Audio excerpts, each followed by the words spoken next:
Hello everyone. Today we are going to read lesson 30, Role of Gender.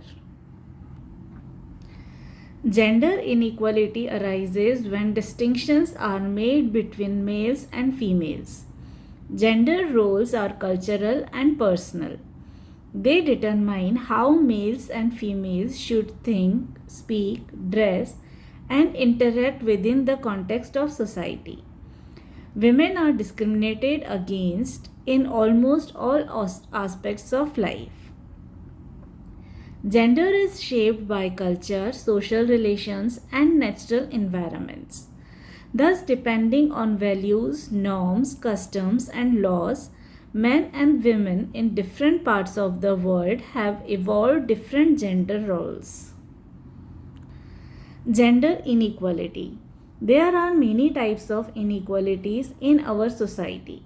Some of these inequalities occur more due to individual causes than social ones, such as rich and poor, literate and illiterate, etc. However, some types of inequalities occur due to social causes, such as high and low caste, gender inequality, etc. The discrimination made between two people only because one is a boy and the other a girl is called gender inequality. Women are traditionally considered by the society as the weaker sex. Gender and sex. There are two kinds of differences between women and men, gender and sex. Gender is a socio-cultural term referring to socially defined roles and behaviors assigned to males and females in a given society. Whereas the term sex is a biological and physiological phenomenon which defines men and women.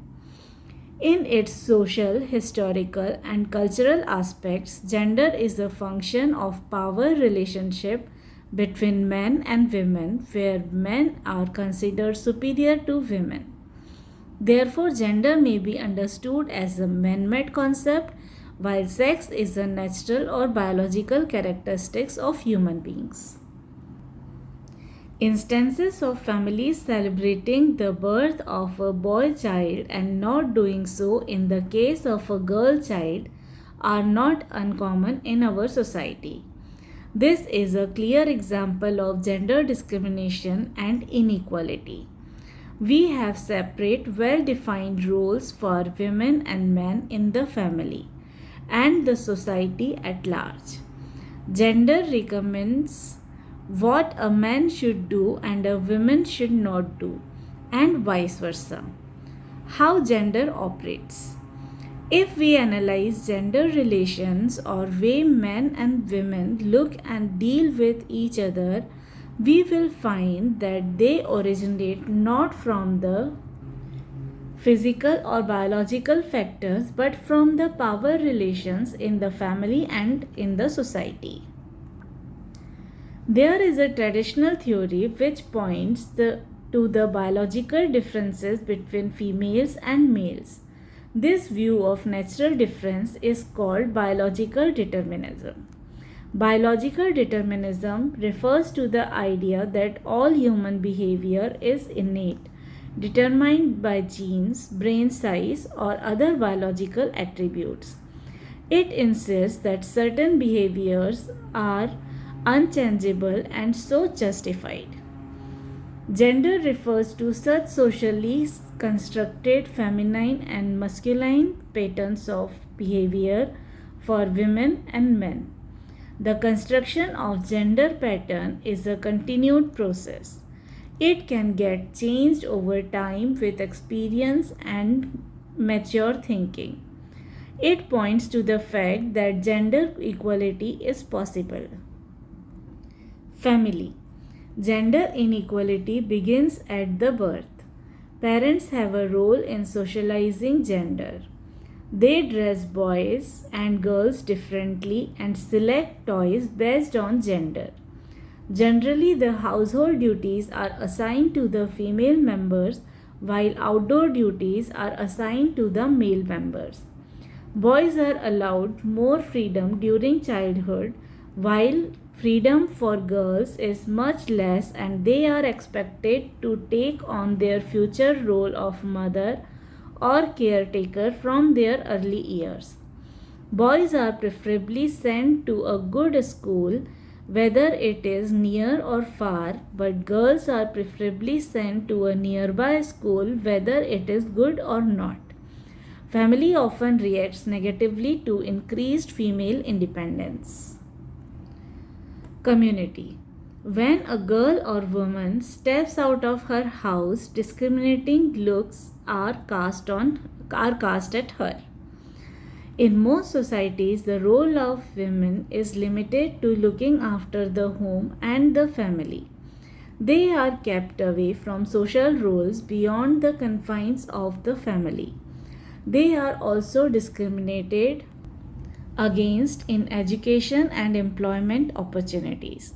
Their hard work is not counted as economically productive. Financially, they are always dependent on men. This has led to men controlling women. Due to this, a female member of the society finds it hard to lead a normal life in the community. School. Though girls outperform boys at all levels of education, yet it is considered better to give them homely subjects such as arts and home science so that they can learn only household jobs. Gender equality can be improved at schools if the school recognizes its active participation in the construction of gender and is committed to practices that reflect gender equality. Every student, whether a boy or girl, is respected and valued. All students have access to an effective and rewarding education. Gender and social inequalities. Gender inequality is closely linked to other forms of social inequality. Social inequality occurs when resources in a given society are distributed unevenly, typically through norms of allocation that engender specific patterns along lines of specially defined categories of persons. Men and women are equal with the same rights and duties. In practice, however, that is not so. There are more boys than girls in a school. Girls are made to stay at home to do household tasks or look after younger brothers and sisters. Men are generally paid more than women for the same work. They get better jobs and they make all important decisions in the family and have better positions of power in society. Women get married at an early age and bear children at a young age. Economic aspects of gender. In the third world, an increasing number of girls and women are living in poverty. The gap between women and men is widening. In some countries, men and women inherit land equally. Where women have equal economic security with men, they also tend to have equal social and political power. In many Western countries, an increasing number of women are entering traditionally male dominated professions, and more men are willing to share household work with their partners. Things are changing in some developing countries as well. Crimes against women. From time immemorial, women have been subjected to various crimes in the name of social customs. These have degraded their status in the society. Female ferticide. Aborting a female fetus after sex determination test, obsession for son, fear of dowry by many poor class families are causes of female ferticide. Female infanticide. It is the intentional killing of infant girls. Child marriage. It is a formal marriage or informal union entered into by an individual before reaching the age of 18. When a girl child is married, it is almost impossible to think of her education. Dowry custom. The dowry custom is one of the greatest social evils of our society. Though this is a punishable offense, yet dowry is given and taken with impunity. No widow remarriage. When a girl child is married, her husband is most of the cases is far older than her. So there are higher chances of her getting widowed. However, the society has been averse to the remarriage of a widow. Sati custom. This was a dreaded custom. In this, a woman was made to sit on the burning pyre of her dead husband and to sacrifice herself. Raja Ram Mohan Roy raised his voice against this social evil, which was later made illegal by the British. The invisibility of women's work. Women perform very important work in a family and in society. Without their contribution and hard work, men will find themselves unable to work. The work done by women is rarely recognized in most cultures. The women work not only hard but also long. In a house, it is the woman who is the first to rise and the last to go to bed. However, their employment in family farm or business is not counted economically productive. Women's economic dependence on men affects their power within the family. Men work only for a few hours and claim all facilities in the house. This outlook must change.